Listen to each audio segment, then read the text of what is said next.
I never put a person's images up on the view box early in a consult. I really try and understand the person, who they are, their personality, and then I assess them for their physical pain triggers. And only then will I look at the images. And when I looked at the images, I was quite horrified. He'd split his sacrum front to back. L5 was heavily fractured, and the discs were, if I use the word obliterated, that would be quite accurate. So we started to talk, and he was starting to move a little bit better. And but he had to humble himself right back to getting the movement patterns right, and some very, very basic patterns, athletic patterns. And then he said, in our conversation, he said, "Well, do you think I'm going to get out of pain? Because the surgeons I've seen, they said I'm done. I'm not even going to get out of pain. I've done so much damage to my back." And I said, "Well, I don't know, but here's my best effort and my best suggestion on what to do." Well, believe it or not, he was out of pain in about 3 weeks, just learning how to avoid the triggers. But he said something very curious to me. He said, "Well, I'm going to get out of pain, and when I get out of pain, I want my world record back." And I said to him, I said, "Well," and obviously I'm a lot older than he was, and I said, "Well, if you were my son, Brian, I'd give you this advice." I said, "Let's work on getting you out of pain, but I would seriously consider doing something else with your life. I mean, this is a pretty compromised spine. To build you back to set a world record again is..." But he said, "No, I want to do that." And I said, "All right, well, if we do it, we'll write a book together." So that was the story behind the book called Gift of Injury. Ladies and gentlemen, welcome back. This episode is brought to you by The Protein Works. I'm very happy to be supported by them again for this episode. They're giving away over £100 of supplements this week, and all that you need to do to enter is share this episode. I'm absolutely certain it's going to be a massive help to a lot of people, so find a friend that you think would be interested, fire it in a group chat, or feel free to post it on your socials. All that you need to do is then send me a screenshot at ChrisWillX on whatever social media you want. Fire me a screenshot or tag me in your share, and I will pick someone over the next week, and I'll announce that before next Monday. But on to today's guest, Dr. Stuart McGill. We are getting fully spinal today, aren't we? How are you? Welcome to the show. Well, I'm well, Chris. How about you? I'm fantastic, thank you. I've been looking forward to this episode for as long as I can remember. Posted it in the gym Facebook group, asking if they had any questions. So we've got crowdsourced questions about spinal health. All right. It's going to be a good one today. So first off, I guess I posted in the group, a perfect example, posted in the group, and a lot of people had questions. Why is it that for people who take care of their health and fitness, spines are so problematic? Well, I could go so many ways with that question, but I think it's because it's so difficult to do things without a robust back. Think of all the things we do. They all involve the back. So I guess that's why they're problematic. But I can be a bit more specific. And that is, if we subcategorized spines in people, we would converge on common patterns. And if we did a little bit of pattern recognition, we'd notice some real cause and effect. For example, athletic groups are really fun to study.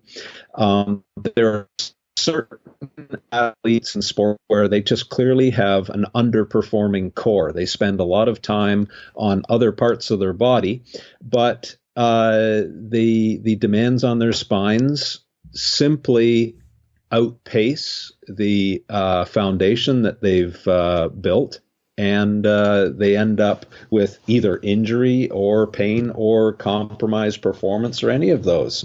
But in the general public, why are spines so problematic? Look at our lives. You know, I started as a professor 34 years ago.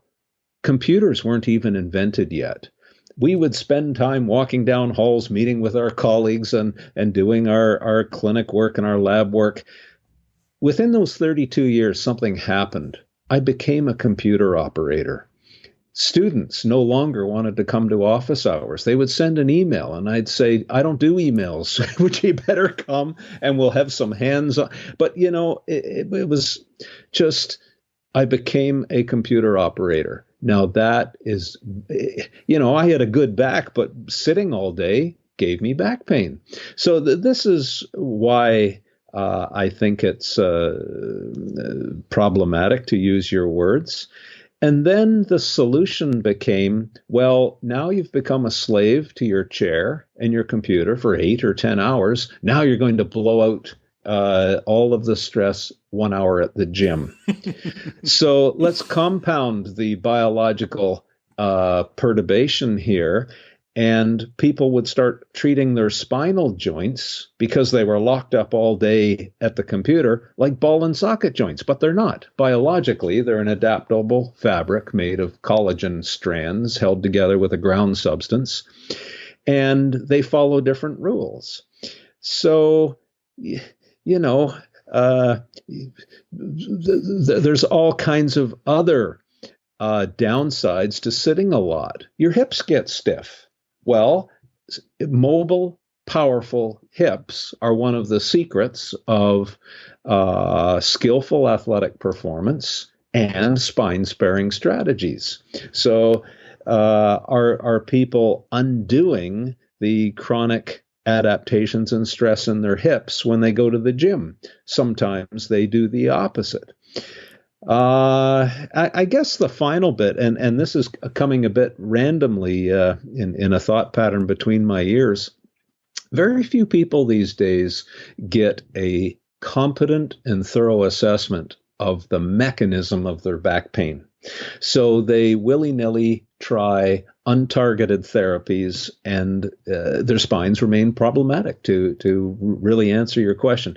So if a person has a back issue and they have a thorough, competent assessment, so they understand very precisely what the pain trigger or mechanism is, they then have a roadmap to guide a strategy to remove the cause, and secondly, to build a foundation to be pain-free and as functional and fit as they want to be. So it's a bit of a long-winded answer, but those are some random thoughts as to why spines are problematic.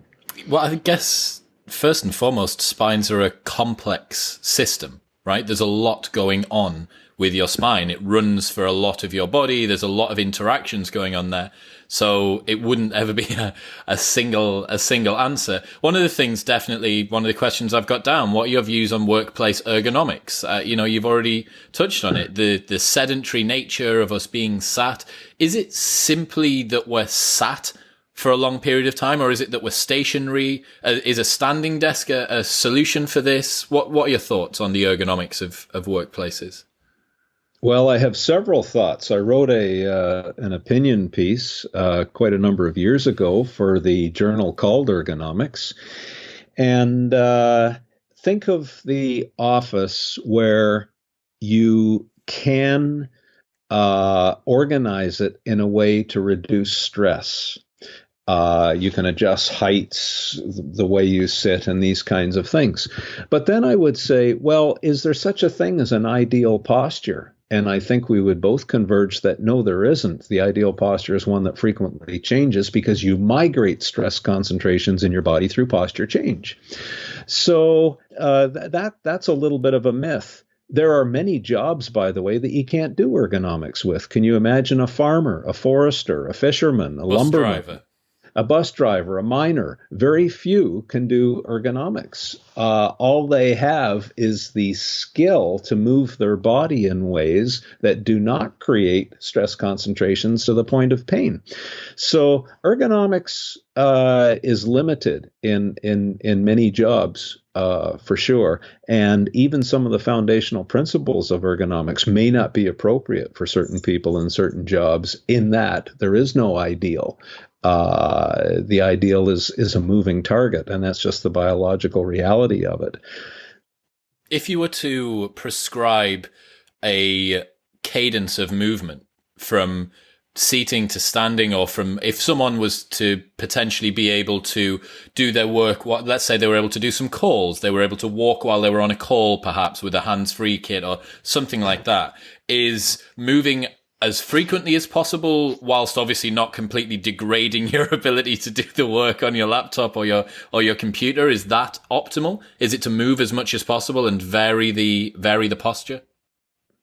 Well, you're on the right track. No, I think you've gone from one extreme to the other, saying move as much as possible. But I would say move more, absolutely. So as Gray Cook, who many of your listeners will know, I think he coined the phrase move well and moved often. And there's a lot of wisdom to that. Now, what is optimal will be very specific to the person, for sure. Their age, their past injury history, all of these factors. But there's no substitute. You've got to get up out of the chair and move for, you think of every system in the body, and every single one of them thrives on movement for optimal health. But that optimum is between not too much and not too little. So moving as often as possible. You're going to need to sit down to have a rest if you do that. Yeah. But you know what I mean. But biology has a tipping point, and there's such a thing as too much, just as there's such a thing as too little. The trick of it all is to find that medium. Totally. I certainly can appreciate, and as you were saying earlier on, the reason that I laughed at when you were talking about people trying to offset a sedentary work lifestyle with intense training is that is the avatar of the person that I was for quite a while. I presumed that a step counter was really the only for like my mum and my dad. Like, I don't need to bother myself with a step counter because I'm going into the gym and I'm knocking out a 1,000 calorie, 1,500 calorie session in, between an hour and 2 hours, 5-6 times a week. And, I'll do a little bit of foam rolling before I start, and that like I don't need to bother about that. Like, that'll undo my any issues. And at the beginning of last year, I had quite a bit of bad back pain, which I'm still rehabbing through at the moment. And an MRI at the beginning of this year showed 2 bulging discs in L5-S1 and a Schmall's node. That, you know what caused that? It has a very precise cause. Please elaborate. Well, a Schmall's node, you weren't born with it, you developed it. Now, a Schmall's node, consider the vertebra as a barrel. So the side of the barrel is cortical bone, and the top and bottom of the barrel that interfaces with the disc is a cartilaginous plate. That's called the end plate. When you lift heavy and you exceed your biological tolerance, that end plate bulges and it will get a little crater that forms in it. It's actually a fracture, and that's caused by very high pressure in the nucleus, which comes from lifting heavy. So at some point you lifted heavy to the point where you created that small fracture. Now, I've had 2 of them in my life. One was hardly noticeable, and the other one was quite symptomatic for a couple of years. But then what happens is the disc loses a little bit of height. Now, you can imagine letting a little bit of air out of your car tire. The tire then starts to bulge a little bit, and it gets a bit sloppy on the road. That's exactly what happens to that joint in the spine now. You lose a little bit of height, and if you keep bending, the collagen is no longer turgid that forms the disc. It's not a ball and socket joint. It's actually strands of collagen kind of glued together. It's a biological goo.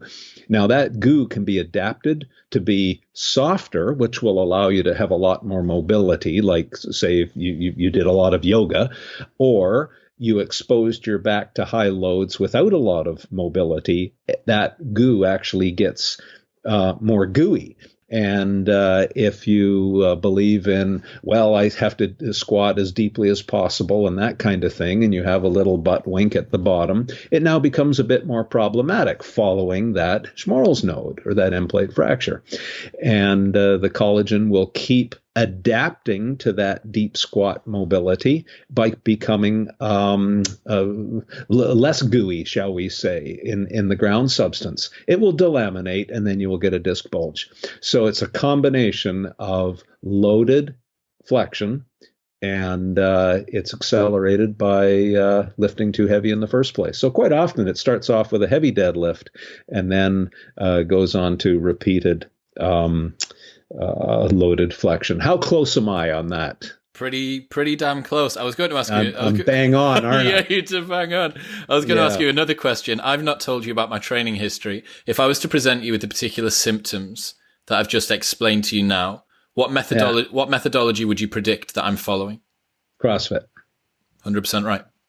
Yeah, I know. I see them all the time. Why is it? So I read, and I will be linking in the show notes below the article/interview that you did with T Nation.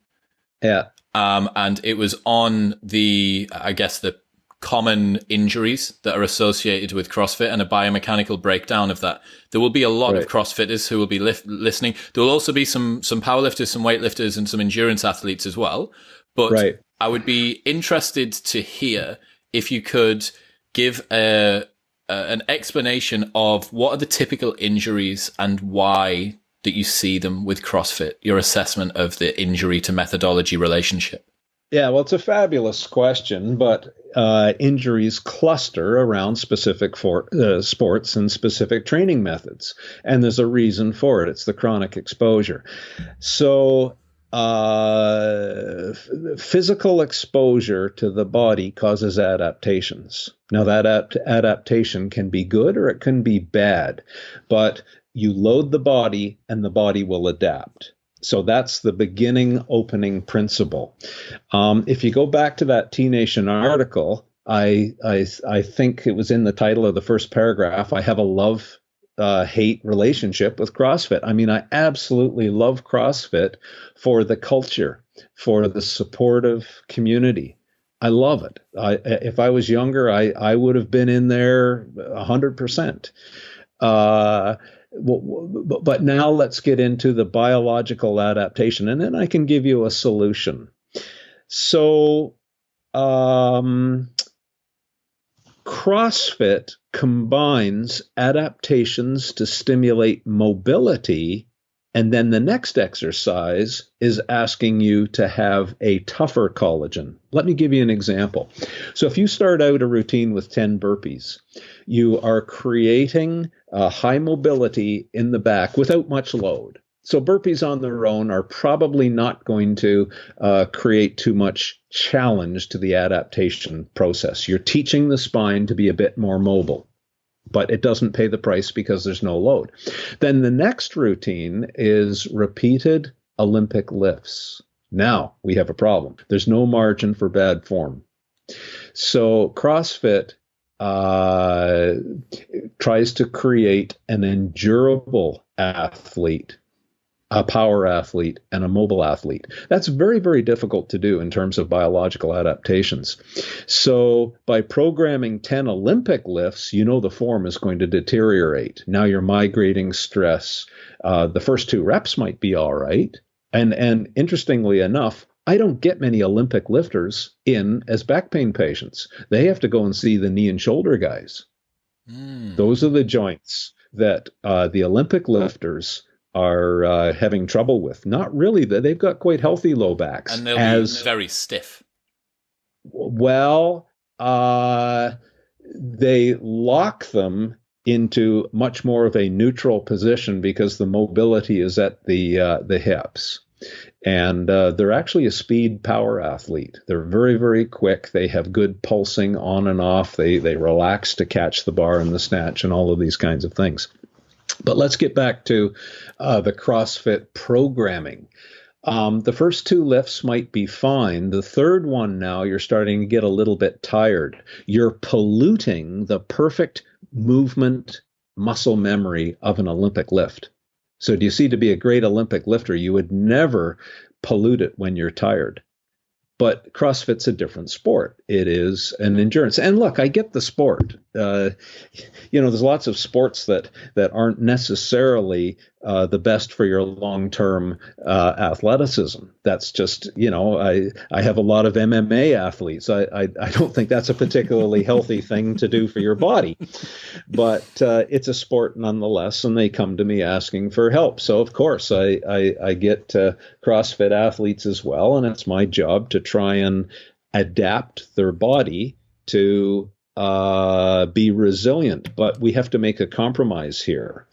But that's the nature of the programming. So somewhere you have to be between stiffening the spine collagen through repeated load exposures, heavy load exposures, but you can't move your back. That's the difference.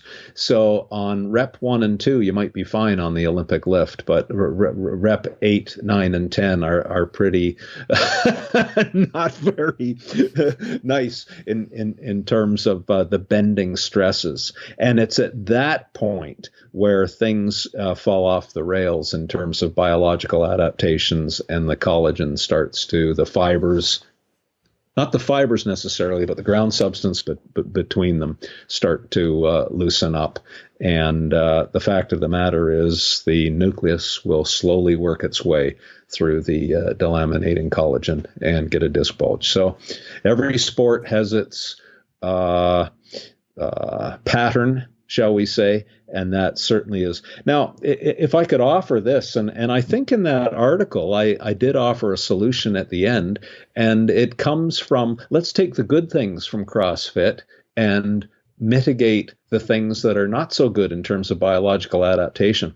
And Dan John, have you ever heard of Dan John? No. Out of the U.S.? No. They call him the quirky uncle or something of training. He's a fabulous fella. We're both the same age. We're both in our middle 60s. We have somewhat of the same background and whatnot. But Dan is a really wise guy, and he's very clever in that he can say magnificent things in just a few words. But Dan's solution to the burpee Olympic lift routine would be to do kettlebell swings with a goblet squat, for example. Okay. So there would be a wonderful substitute in a CrossFit program to mitigate the biological adaptations that are going to lead to tissue breakdown. Isn't that an interesting one to think about? So from a biological adaptation point of view, both of those involve a hip hinge. They involve strength, endurance, and they're telling the body to adapt in a consistent way, which is not so with burpees and Olympic lifts. Anyway, there's just a thought for you. But you mentioned other athletes as well, like powerlifters, for example. They have a slightly different cluster of patterns for back injury, but generally speaking, they too begin with end plate fractures and Schmorl's nodes. But here's the difference. Let's take bodybuilding, where you train on Monday to tear down muscle at the micro level. Tuesday, you rebuild the muscle in the kitchen and in bed. In other words, while you're resting. And Wednesday, you go again and you repeat the process. Powerlifters, when you examine, and I've worked with some of the grand old women and grand old men of powerlifting, the very successful ones, the CrossFitters would consider them undertrained, because a very heavy, strong powerlifter might do heavy squats on Mondays and take 5 days off. In other words, they allowed all the microfracturing this is at the micro level now, down at the level of the bone osteons or the bone cells. They are damaged, there's no question. But is that damage a good thing or a bad thing? For a CrossFitter, it would be a bad thing, because the CrossFitter says, oh, on my day off, I only ran 5K. Wait a second, that's not a day off. That's more cumulative. So it's crazy to keep stimulating the body to adapt, and then you don't take the day off to allow the adaptation. But the power lifter has a much more wise biological adaptation schedule. They'll do heavy squats or say it's a pull from the ground, a deadlift, for example, and then they take 5 days off. Now let's discuss the adaptation of bone. Bone is a piezoelectric material. And what that means is when you stress a bone, it builds an electric charge. That electric charge attracts free ions of calcium and magnesium, and it glues it, or it chemically bonds it to where the fracture is or the high stress. But it takes 5 days for those new ions of basic bone building material, calcium, magnesium, and whatnot, to scaffold on before they break it off again. But what does the CrossFitter do? They train the next day and they break off the adaptation that they were trying to create. So do you see the same micro damage in a power lifter is a good thing?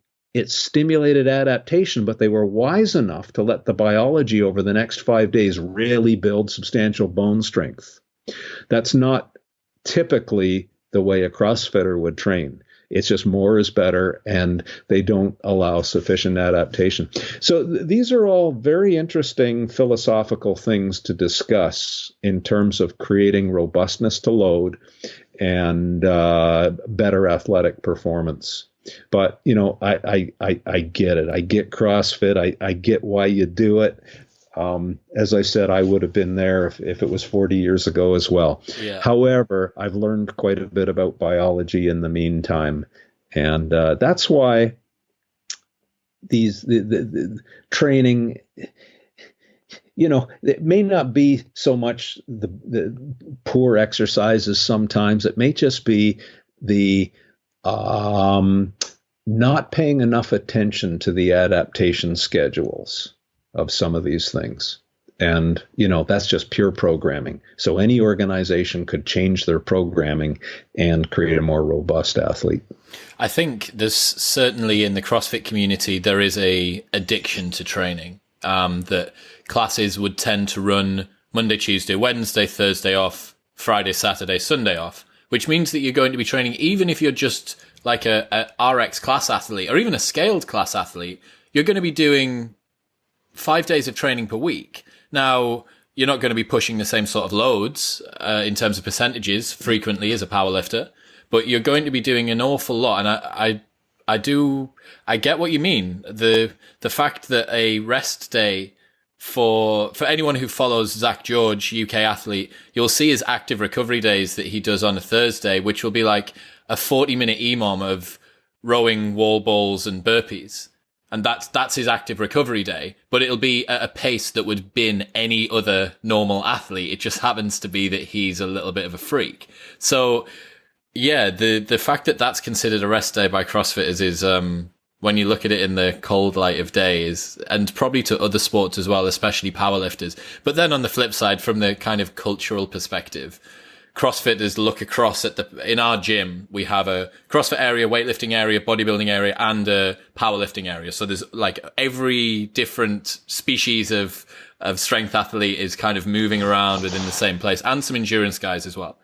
And the CrossFitters will look over at the powerlifters and see that they're sat down for 5 minutes in between lifts, and they'll be sort of giving them shit. And then the powerlifters will be looking at the CrossFitters wearing their brightly colored shorts with like doing millions of reps and burpees and going out and running in the rain and stuff, and they'll be giving them shit. And it's interesting. It's a very interesting dynamic. I think you'd probably quite enjoy observing from a bird's eye view if you could access the CCTV. Chris, that's my world. I see it every day, so I don't need to see it anymore. It's fine. I won't send you the stream. All right, but I of course I know exactly what you talk about. Look, my job is to try and understand these mechanisms, and then when a person has pain, mitigate them. It's so interesting.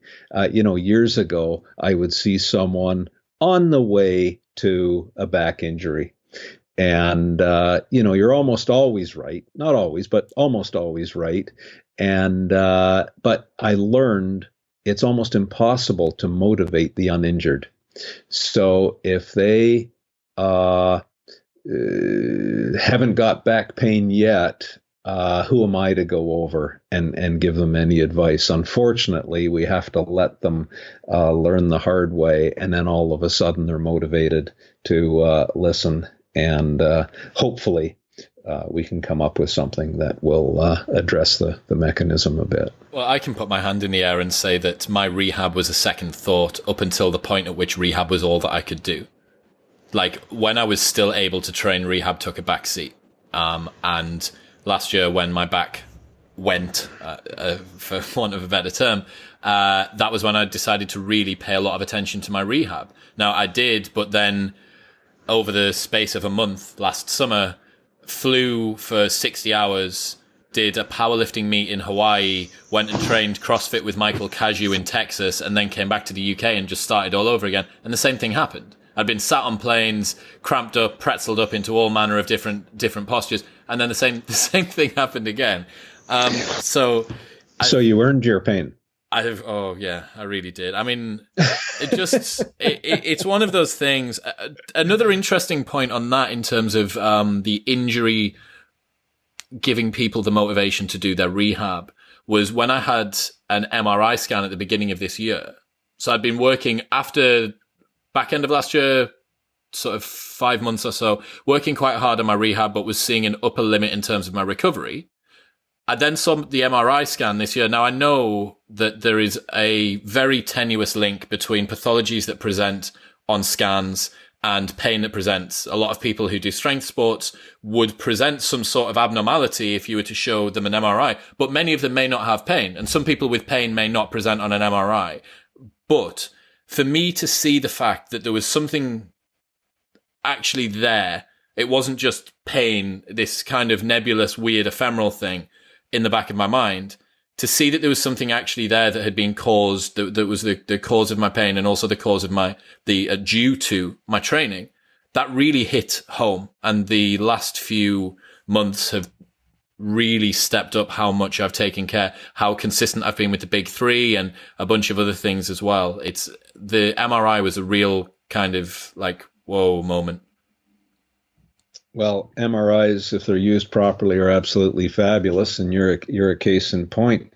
And I argue the statement that MRI evidence does not link to pain. In fact, I would argue the opposite. The problem is an MRI image shows anatomy, and I don't know how old you are, but say you're 30. 31.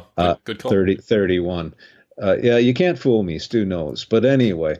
If what I'm looking at on your MRI is 31 years of life. Now, some of the features that are on the MRI are old wounds. Old scars. They don't cause pain anymore. Some of them will be fresh wounds. Now, a radiologist has no way of knowing which are wounds and which are scars, what is painful and what is not. However, if you precede the MRI session with a thorough assessment of the person, you know exactly what you're going to see on the MR. So you can do a thorough assessment and you know the pain is coming from whatever structures, end plates, compromised nerve roots, sacroiliac joints, or whatever. The assessment will reveal those sources. And then you go look at the MRI scans and you'll get pretty close to a 1-to-1 match. So I wouldn't blame the MRIs of not being linked to pain. It's the system that prevents them from being linked to pain. So they become quite powerful after you've already seen the person. But here's the thing. The radiologist has no idea whether that person is a CrossFitter, a powerlifter, or a sedentary worker at a 10-hour-a-day computer job. And what I mean by that is I've seen athletes who bring in their MRI reports, and the report says, oh, they've got degenerative disc disease. And then I look at the MRIs and I say, that's a powerlifter's spine. That's not an MR. Those are sclerotic end plates. That's the bony callus that a powerlifter has developed and adapted over 20 years of heavy lifting. but the radiologist had no idea whether that was an adaptation to heavy exposure. So now that's healthy. That's exactly what the powerlifter needed to set a world record. Yeah. So do you see my issue when I hear that MRIs are not linked? It's the system that and the fact that I don't think radiologists should be allowed to write a report. They've never seen the person, so they have no context. Now, they're good at looking for cancerous tumors and things like that, but in the world of back pain, that's extremely rare. So to link it to physicality, you've got to know the person first, and then we can interpret the MRIs, and they can be very helpful for people who are a bit stubborn in the response to therapies. Yeah. So, I mean, you're a perfect case in point. I mean, these people who argue, oh, it's a psychological issue that people will start to obsess over their MRI. Wait a second. You just gave an example of you just got psychological relief in understanding that you do have something there. It's not something to ignore. It's time to get on it and treat it and get your health back. So it all boils down to just being a good human being and telling the truth, respecting that the patient you're dealing with is not a 5-year-old. They're a 31-year-old athlete who needs to know a strategy to get rid of their pain and get back to what they love, which is training CrossFit with their friends, and I get it 100%. Yeah, I mean, you're totally correct. I was in the gym today watching some of the guys throw down, doing a class workout, doing a competition qualifier, and I'm thinking, I wish that I could go back in there and do that. But previously, before the MRI, I'd have probably been like, oh, well, my back feels okay today. Like, oh, boys, can I just join in? And then that would be me. I'll just go, oh, no, it's fine. Like, my back, it'll just be a thing. But then you're right. The MRI really hit home with regards to the fact, no, hang on. Like, your spine is something that you're going to need for more than just satiating the CrossFit hunger for the next however long that's your methodology. It's something that you're going to have functioning effectively for the rest of your life. So take some time, focus on the rehab and work on that, and then slowly begin to build things back in, which is currently now the strategy and has been for a while. And it's working, I take it. So it is. Specifically, I won't bore the listeners with my particular pathology in my back. There's some oddities that I can't quite work out, and perhaps once we get off the call, I might be able to explain them to you. But yeah, there's some interesting things. However, since I've focused a lot more, since I've taken more care about it, I have seen the plateau that I spoke about before the MRI has now been pushed through, and the only real thing which has changed has been compliance with the rehab plan. Yeah, what people don't realize is just because the pain is gone one day, it doesn't mean their back is healed. And this is the mistake. The underlying adaptations still need to continue to build that robustness back again. So if you've got a disc bulge, it's time to get the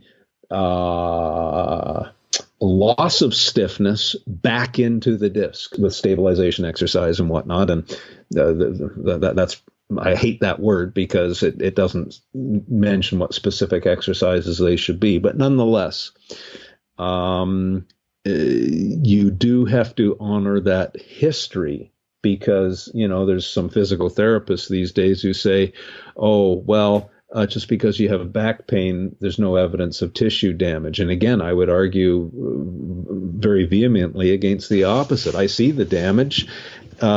And I've created it in the clinic and laboratory, and we document it, and we know what to look for. Most radiologists have no idea what to look for and whether they're looking at wounds or scars. So again, just because you're out of pain, behave and organize a proper adaptation schedule and really enhance the chance for being successful at gaining your athletic robustness once again. I get you. So we've touched, one of the things that you come up with a lot is the relationship between stiffness and flexibility in the spine. Would it be possible to have a yogi who's also a powerlifter? No. See, one of the interesting things is this. I spoke to Dr. Quinn Hennick, Doctor of Physical Therapy for Juggernaut Training Systems, about a year ago. And he was talking about what he referred to as mobility myths. So we were going through the typical tools and approaches that people use that you see in a gym. The static stretching, the Theragun, the vibrating foam roller, the dynamic stretching, the PNF, and all these different things. And he was talking about the mechanisms that actually occur when these things happen. But I certainly know that in strength sports, at least in the UK, in my experience, I see a lot of static stretching. There's a number of subscription services that you can get that focus exclusively on static stretching as a way to enhance mobility and to improve your range of motion. But it sounds like you potentially might be doing more damage than good with something like that. Well, that wasn't your question. You asked me, could they be a power lifter and a yogi? Oh, let me say why I said that, and very emphatically. Have you built a world champion power lifter? No. Do you know one with loose hamstrings? No. Yeah, they don't exist. No, yeah, so, right. Yeah, I mean, the strongest power lifter has to have tight hamstrings. It's non-negotiable. So there you have it. Now, a power lifter needs to fight their mobility to get down into a proper deadlift pull. There has to be elastic tension in their body to assist the muscles in the pull if you're going to win the worlds. So, you can't, they wear elastic knee wraps, elastic suits to add even more stiffness to allow even more elastic recoil. So, I mean, but we're going for the extreme here. Is that healthy, or is that a great athlete, or is that what you want? I mean, that's debatable. But let's go to the other end. Have you ever worked with I've had yogis who are on the TV teaching yoga as patients. I can't really think of too many who are strong. In fact, they can do wonderful squats. Their bottom can go right down and touch the ground, but they have difficulty doing a body weight squat to stand back up again. Is that so? Oh, yeah. Now, somewhere people want to be in the middle. Yogis aren't out there on the rugby field, nor is the power lifter. So that rugby player is somewhere in the middle. The CrossFitter has to be somewhere in the middle. And that's the expertise of, first of all, the dumb luck of choosing your parents, and then being as clever as you possibly can in creating the right adaptation. I mean, I'll ask you some other questions. The NBA championships are on right now. You see a lot of people dunking basketballs. Do you think they have loose hamstrings? No. I'm one of the few who've measured them. No, they're tight. They bounce off springs. So, you went to this dark place of saying, oh, well, there's stretching programs to create more mobility. Be careful now. Go through the great athletes you've measured and tell me who has unlimited mobility. They don't. They're elastic athletes. They're wound up springs. So, you can go through the spectrum from the throwers to the golfers to the tennis players through to the Olympic weightlifters. I'm talking about elastic athletes here. What a mistake it is to stretch away that elastic athleticism. Is that the way it works? Is it are the two counter to each other? You've got stretching and then you've got progressive overload. Oh, you've got loading, and those two, are they about as antagonistic as you can get? Yeah, you're talking extremes. Yep. Maybe in some people, but again, my world is elite athletes. I have to tune the machine. I'm tuning elasticity. I'm tuning fascial trains. I'm tuning muscle pulses. I would be very judicious in whether or not we would stretch them away with a static stretch. So we might do a static stretch, say for a rower who now has a lot of posterior annular disc stress. They've just done a rowing session in a boat or on an erg, and I would say, good, lay on your tummy and just breathe. Now, there is a static stretch for a rower.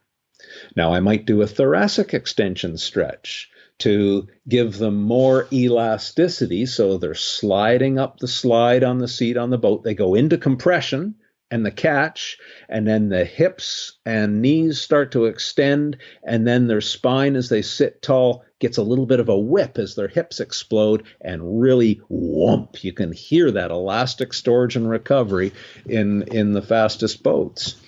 So, look at the people who throw a baseball 110 miles an hour. Are they heavily mobile? Well, they are asymmetrically mobile on one side, but they have a hell of an elastic. The first elastic across their hips, the second one across the front of their chest, and the third one in their wrist. You put those three elastics together and you can throw 110 miles an hour. If you don't, and all you have is mobility, you won't throw a ball do you know yogis who can throw 110 miles an hour? Do you know a power lifter who can throw 110 miles an hour? No. Have you measured the great golfers? How strong are they? I'm not sure. Have you tried? Well, I've measured them. How much effort? Have you ever tried to hit a golf ball a long way? Yes. Okay, you noticed it didn't go very far. No. It goes further when you don't try.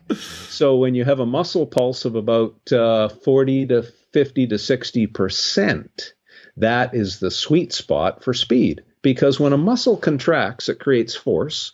It also creates stiffness. If I maximally contract my bicep, I can't punch you. I've got to really, boom, I got to let it go. When I measure the guys who hit the hardest in the MMA leagues, like the UFC, for example, do you think it's the guys with the great big muscles? No, they push their punches. It's the guy who can snap, bam, that hits the hardest. So it's a neural priming of a spring that is then released. We've got a lot to talk about in terms of optimal athleticism. So let's be a little bit careful now when we talk about static stretching to enhance injury resilience and athletic performance, because in the great athletes, and I'm not talking about duffers here. I'm talking about world-class people. Be very careful with stretching. If it's good enough for them, then it's definitely good enough for us. You touched on a couple of interesting sports there, baseball and golf specifically. I've always wondered what the physiology of an athlete who has such a unique type of movement as their flagship of what their athleticism is built around. Are there some odd abnormalities, especially with someone like a baseball pitcher? Maybe less so than someone, I guess, who's an arm wrestler that would only ever focus on like a very, very, you see these arm wrestlers who have one huge arm that's much bigger than the other one. What's the sort of structure that you would see on golfers and on baseball pitchers and people like that? Well, first of all, they're highly asymmetric athletes. So they're not going to pass a screen for symmetry, but nor would you want them to. Yeah. They're a tuned, elastic, asymmetric athlete. I don't really know what more you want me to say on this. I didn't think it would be anything else. I can give you all kinds of tests. I mean, it's so interesting when we look at the fascial linkage, for example, through the arm, down the right side of the body to the psoas muscle, for example, and how I can tighten the psoas by internally and externally rotating the arm through the shoulder. And you can palpate the psoas tendon beginning tight and then releasing by doing this. So there would be an example of a highly tuned thrower, for example, who has a beautiful elastic tuned chain. If you didn't have that body type, you won't throw very fast. And if you didn't adapt it, you probably wouldn't throw very fast either. So, it's a combination of things. And there's all kinds of things with lever ratios and tendon lengths and all kinds of things. I mean, a sprinter looks like a sprinter for a reason, right? Yeah. They have a lot of lordosis in their low back. And, you don't need much calf muscle, but you need a pre-turned pelvis to get the power production and hip extension out the back to run. If you plant your foot ahead of your pelvis, you're actually slowing down. All the power has to be out of the extensor range of the foot behind the pelvis. But by the same token, they're not in the UFC kicking people in the head. The fighters have flat backs because they have to pre-turn their pelvis to kick high. Uh-huh. So, again, we can talk about all of these adaptations and what you get from your parents and what makes a good athlete and how you tune them. But I'd be very careful with discussions of stretching and... All understood. I wanted to move on to the big three. There will be a lot of people listening who are familiar with them. But I'd love to hear the story of why those movements were chosen and what the mechanisms are that they're actually working on. Right. Well, around... it would have been about 30 years ago, we were starting to create different back injuries on cadavers in the lab. And when you damage a disc, you lose a little bit of disc height. Now there's micro movements occurring at that joint. Now you can't see them on an MRI, for example, because it's only under dynamic load that these things are created.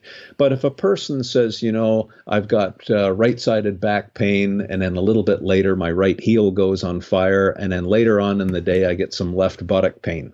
Well, there's an example where the pain triggers are migrating around the back and radiating down the legs. It tells you that there's little micro movements in the joint. It's not a stable pain, in other words, from a single disc bulge that has the same pattern that just shrinks and grows.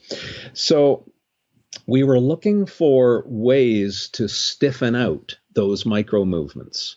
And we assessed all kinds of exercises, but they had to have several criterion. Number one is they had to guarantee stability. Now, we were measuring spine stability, so we could measure which exercises created spine stability and which were called spine stabilizers, but they really weren't. So we started out at that level, and then we chose exercises that had a high reward, low risk. In other words, maximum stiffening, stabilizing, controlling attributes, but minimal spine load. So the exercises that kept bubbling up to the top were the ones like the bird dog, the side plank, and the curl up. So consider the bird dog. You can do a Roman chair extension if you like, but it's double the spine load. So that didn't fit sparing your back. That's why we backed off and went opposite arm, opposite leg. Then other advantages started to emerge. It's a natural PNF pattern, a cross pattern across the back. And then we would hold for 10 seconds. We learned that one because you clamp down the capillary bed in the muscle, and the muscle becomes acidic quite quickly. And you oxygenate and rebalance the pH of the muscle just by sweeping the floor with your hand and knee after 10 seconds, and out you go again. So, there are people say, well, I hold my bird dog 30 seconds. And I said, great, I hope you enjoy the pain. It wasn't consistent with the science. So we just put layers and layers of investigation and science to try and come up with the best exercises for guaranteeing stability in a spine-sparing way, and then programming them in a way to reduce the risk of being unsuccessful. Then recently with athletes, a strange thing happened. First of all, your listeners need to understand the principle of proximal stability for distal athleticism. So consider if I was to, say I could bench press 200 kilo. I can't, but say I could. So there's my bench press muscle, my pec major. So distally to the shoulder joint, it flexes my arm around. That's its distal effect.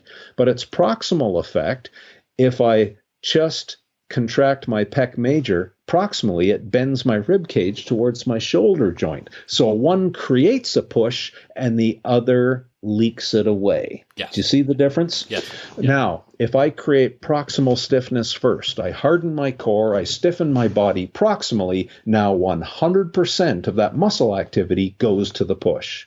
because I've arrested the energy loss or the energy leak, if people want to call it that, or the eccentric contraction proximally.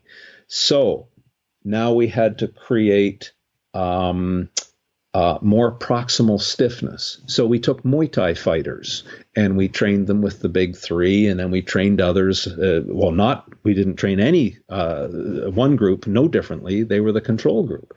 But again, we converged and found that once they create more proximal stiffness, they actually had a higher closing velocity with their fist and foot for arm strikes and hand strikes, and they hit harder. So the more proximal stiffness you have, the faster you can run, cut, and change direction, the harder you strike a bag that's instrumented, for example, et cetera, et cetera, et cetera. So when athletes say, you've heard a few quite famous athletes recently say, I got my back better and I'm back on the course or the arena, whatever it is, because I worked on my core. And this idea of proximal stability is it's not a myth. It absolutely unleashes faster tennis serves, throws, punches, kicks, running speed, directional change, etc. Guess what? Those three exercises also bubbled up as being quite superior. Now, they won't take you to the Olympics, that's for sure. And then that was my book, Ultimate Back Fitness and Performance, to write progressions that would then keep the theme going of arresting micro movements, proximal stiffness, and stiffening appropriately the flexible rod of the spine for more load bearing if that's what the athletes need. Anyway, those were put together for the sport and for the athlete. But that's where those exercises came from, and that's how they worked through the evolution over the past 30 years. But as you know, they're just a small part of the whole back pain puzzle. Yeah, for sure. One of the things that I think is interesting when we talk about that is that certainly for me, I actually find an immediate relief when I do the Big Three. Right.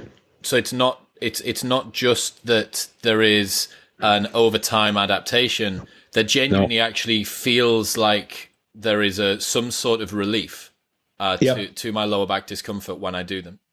Yep. Which I think is really interesting. Do you want to know why? I certainly do.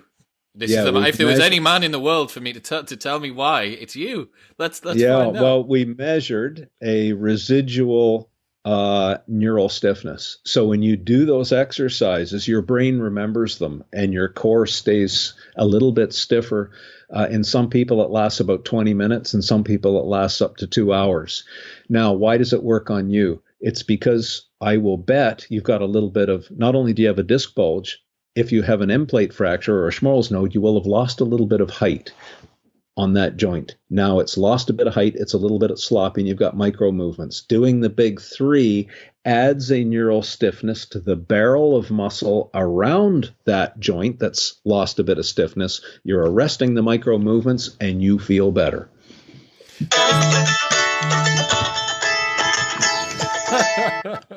Good timing. That's we've measured that, and you'll notice that's why some athletes who play professional football, for example, start every game and every training session with the Big Three. That's their warm up. They are faster and they're also more pain resilient. It's part of their warm up. Yes, absolutely. Now, if I can give you one more hint, Chris, since you're getting a immediate relief and a resilient period after doing the Big Three, do them twice a day. Do them mid-morning, do half the volume mid-morning, and then the other half mid-afternoon. And that will give you 2 periods of respite throughout the day and accelerate your wind down of the pain sensitivity. You should read a book called Back Mechanic. This is all in Back Mechanic, by the way. I have got it. I've got it from our coach. I've got it from our coach. It's going to take me a little bit of time to get through, but links to Back Mechanic and all of Stuart's, Dr. McGill's other books will be in the show notes below if you're interested.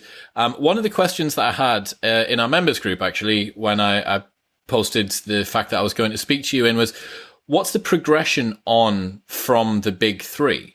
think someone had been doing them for quite a while and was feeling like they were topping out at the degree of overload or the degree of hard work that they were doing with them. And they wondered what was next. Okay, well, to answer the question, I need a context for the person. For example, for many people who just want no pain, optimal health, play with their kids, maybe a round of golf, and a little bit of adult activity on Friday night, whatever. If that's what they want, then they're done. All they need is the big three. Mm-hmm. That is sufficient. There's this idea on the internet that people need to keep striving for their personal best, etc. A lot of people will be shortening their athletic career by keep trying to push. So there is a concept of sufficient athleticism, sufficient stability, sufficient strength, sufficient mobility, and that is where their optimal health will lie. However, it's not going to get you to the peak of the CrossFit Games or the Olympics or anything else. So if I was preparing the average fighter for a 3-rounder in the UFC. So that's 5 minutes on, 1 minute off. That's your work rest schedule. I would then say, let's do stir the pot. So they're doing, their feet are on the ground and their elbows are on a gym ball. And now they stir through the elbows for 5 minutes. And they can have 1 minute off times 3. So if you think you're ready for a little progression, there's a little bit of a calibration for you. That must be so uncomfortable. That must be absolutely torturous. That final. No, don't give me that. You're a CrossFit. That's what you live for. Yeah, get comfortable being uncomfortable. Yeah, that's what it's all about. That doesn't. Well, I'll wait and see. I will post it in the members group, and the guy who asked the question, I'll see if he can do the 5 minutes on, 1 minute off times 3. Right? Oh, I've got plenty of other tortures for you if you want. But it's interesting. I have an acquaintance, we'll call him, who is a very, very successful person. I'm sure if I revealed his name, most of your listeners would know of the person I'm talking about. Mm-hmm. He says the measure and the predictability of one's success is how willing they're how willing are they to tolerate discomfort. That is, in a nutshell, what he says will separate those. Anyway, I'm sure there's other things as well, but that would have been his. And there's CrossFit. So do you see why I love it and I hate it? Yeah, absolutely. There's a quote in James Clear's Atomic Habit. It's a book which came out this year. James is a habit expert. I'm not sure if you've read it yet, but if you haven't, and if you've got time to read something, you're looking for a holiday read, highly recommended. My favorite book of 2019. Beautiful. I had James on the podcast about 3 months ago, and he's the real deal. And he went and interviewed the coach of one of the Chinese weightlifting team's coaches. And he asked him the question, what makes the difference between the guys who are good and the guys who become the absolute best? And the coach's answer was that it is the people who can put up with the boredom of doing the same thing day in, day out. And what he identified there was that I think a lot of normal athletes like myself look at someone like Matt Fraser or Adele Beckham or whatever it might be and think, well, that person must never get bored. Their training must always be fantastic for them. Anthony Joshua, you see him, he is the sort of person who's quite forthcoming about his training online, his training diaries and stuff like that. You see him training a lot and you think he must just turn up to training and love it every single day. And the coach of this particular weightlifting team said that's not the case at all. It's like there's days when my athletes turn up and they don't want to be there. They don't want to have to do yet another set of pulls from blocks or whatever it might be. They won't have to do more back extensions, but they do, and they go through it. And he said that the difference is the person who is able to turn up and follow the program and just stick to the plan and grind through those days. I thought that was really, really interesting and illuminating. I agree. I'm glad as well. The other thing that I really liked about that was that it put the power for someone to change their athletic ability in their hands. It's like, look, if the best CrossFitter on the planet, Matt Fraser, gets bored training and he works through it, then it's exactly the same for you. He doesn't have some superhuman level of motivation. He just grits his teeth and does the work. I thought it was nice. Yeah. Yeah. Well, I don't know Matt Fraser, but he has to be of that type. There's no option. That cloth. Yeah. I wanted you to tell the listeners the story behind the gift of injury, if you could. Well, that was a book. It's co-authored by Brian Carroll. So the story is this. I knew the name Brian Carroll. I'd never met him, but he held several records in powerlifting. He'd squatted well over 1,100 pounds. He'd squatted over 1,000 pounds over 50 times in international competition. So he'd been around the block. So I knew the name and I knew some of those statistics. I got a phone call one day. And he said very politely, "This is Brian Carroll, professor. I've hurt my back. Would you see me?" And I said, "Well, yes." And he came up, and he was not moving well. And I thought, "Wow, this is one of the best squatters, and he has difficulty getting in and out of a chair." And it seemed as though he'd lost his discipline. Anyway, within not too long, within an hour, I would say, he was starting to move without triggering his back pain. And I said, and then I never put a person's images up on the view box early in a consult. I really try and understand the person, who they are, their personality, and then I assess them for their physical pain triggers. And only then will I look at the images. And when I looked at the images, I was quite horrified. He'd split his sacrum front to back. L5 was heavily fractured, and the discs were, if I use the word obliterated, that would be quite accurate. Now, wow. Well, I mean, what does that look like on an MRI? Is it just like... Well, if you get the book, you'll see, because we put that image, that MRI in the book. Anyway, so we started to talk, and he was starting to move a little bit better.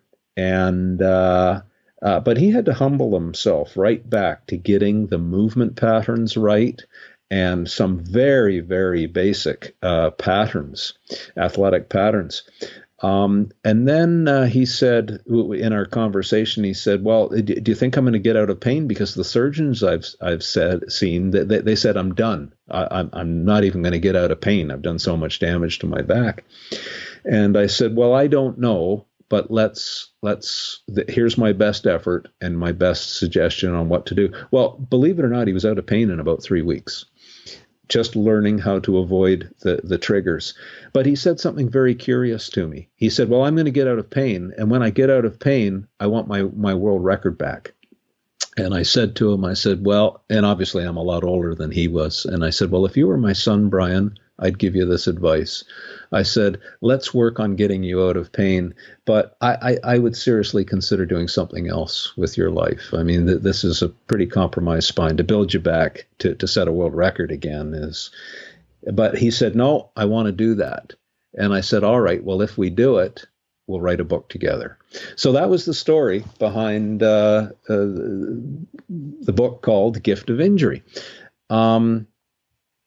He did get out of pain. We did bone callousing, which is you stimulate the bone, and he did things like, say, a mildly loaded carry, and then he would take 5 days off to allow the scaffolding of the bone to occur, the adaptation that I described earlier. Then he did that for a year. So he bone calloused for a year. And then he started to get back into training his strength back again, which he spent another year or two doing. And he came back and won the Arnolds. And then he came back and won it the year again. So I think he only lifted, 1,174 pounds, something like that. Then we show the MRIs of his back 3 years later, once he'd been through his L5. First of all, the fracture in the sacrum had completely filled in. L5 had remodeled under the chronic load, and it was square once again. The discs were looking pretty good. I mean, they weren't flawless, of course. But anyway, he has zero pain. He has zero pain to this day. And he's still training and does the odd competition, and he's one of the old boys on the block.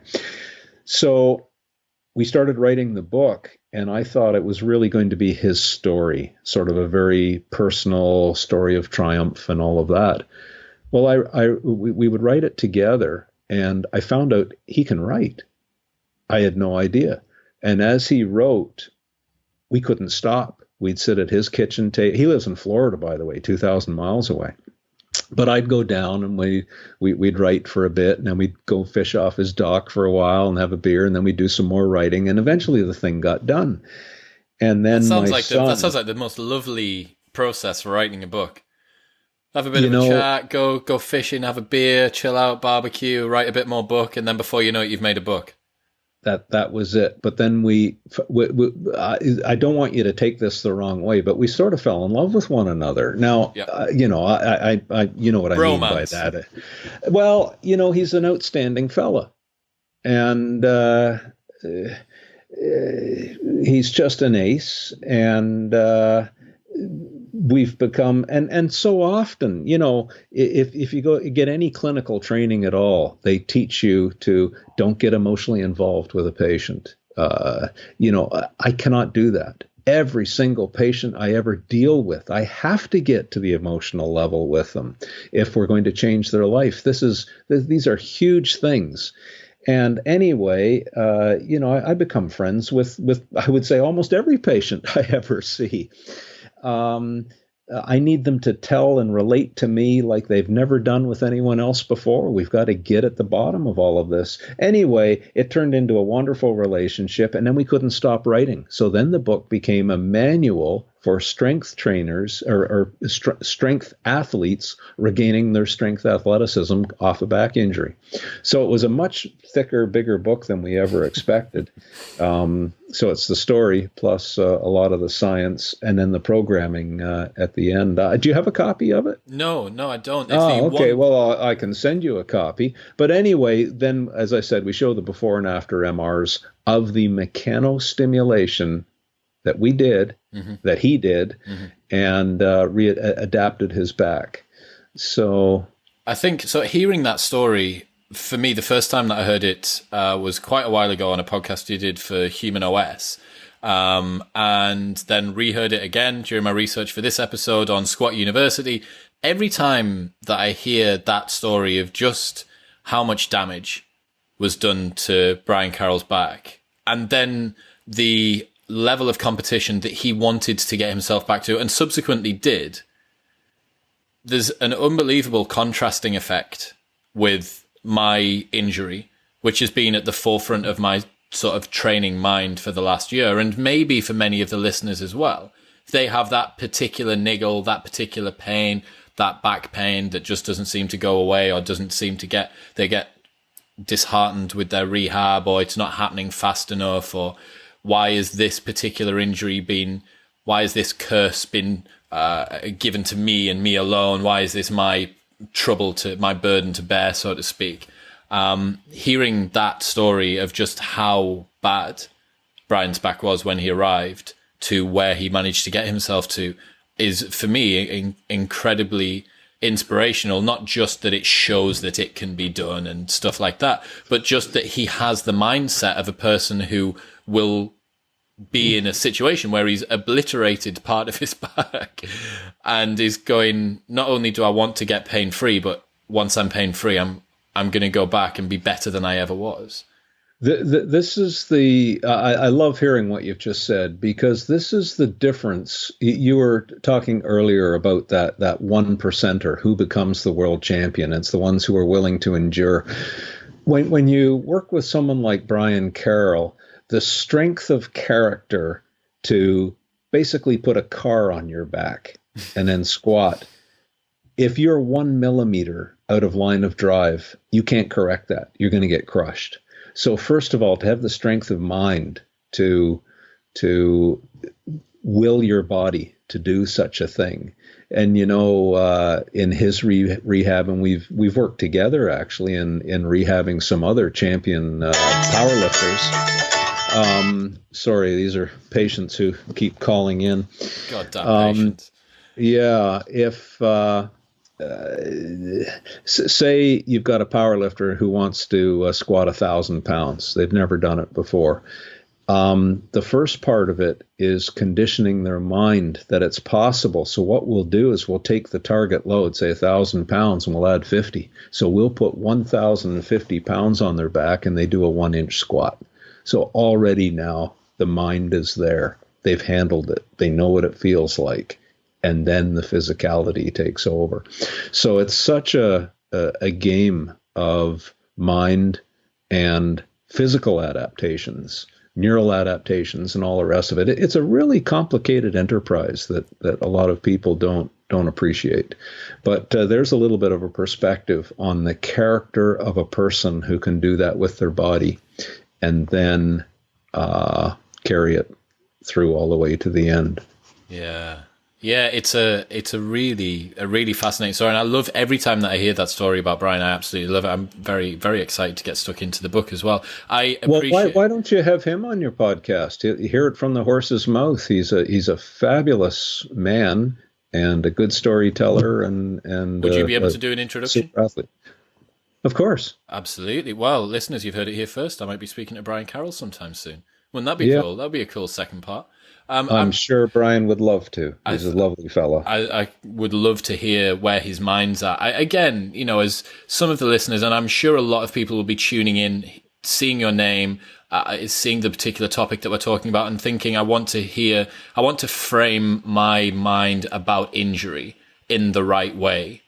I want to have the mindset which is going to be optimal to help me progress my injury. It's one of the things that the physio that's helping me with my rehab says. It's that making sure that you're in the right mindset is a large part of the battle. It's huge. Yeah.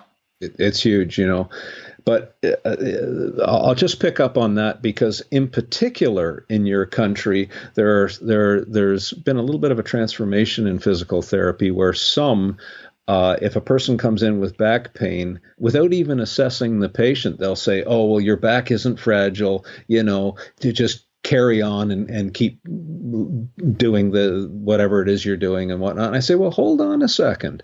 There are different types of people. If you get a CrossFitter and you say, well, just carry on, the person who's a CrossFitter is a go-getter to start with. Yeah. And they don't need to be encouraged to keep going for it. No. For the love of God, pump the brakes. Yes. Thank you. For the love of God, pump the brakes. But the next person who has this idea, well, they are magnifying every little ache and pain. And they've had a good fart and they're calling the doctor. It's so there's a time and a place to tell a person, yeah, your back is fragile. And for a CrossFitter, you've got to hold them back and let biology adapt the robustness to the tissues.